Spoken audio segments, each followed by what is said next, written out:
When in battle, there are two places you don't want to be: deep in a trench while panic struck, or on the losing side of the battle.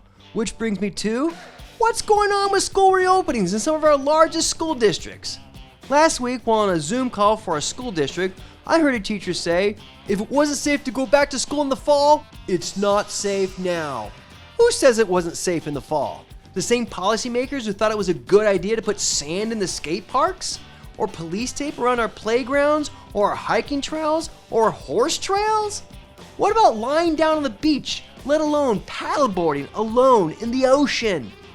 Those are the same policymakers who said it wasn't safe to go back to school in the fall. We're going to be where we are now until we are done with the election. Schools began to reopen all around the globe late last summer. As the weeks passed, it turned out that there were some concerns of COVID transmission in the schools. But as scientists and health experts began to review the data, it was determined that schools do not represent an overall danger of increased transmission for COVID. In other words, if there was transmission of COVID, it was happening at the same rate whether schools were open or whether they were closed. Bottom line, if a school has even a basic COVID strategy in place, that should be enough to protect students and teachers from passing the COVID virus. K through 12 schools can operate with face-to-face learning, and they can do it safely and they can do it responsibly. I would back the CDC recommendations because that is really based on data.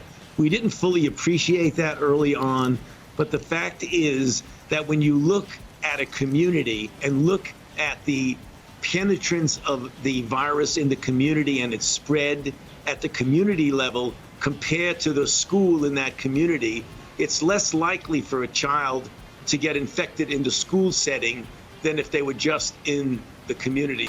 This as a new CDC report says it's safe to reopen schools after months of COVID closures, with or without vaccinating teachers. What's the single biggest obstacle when it comes to schools being open?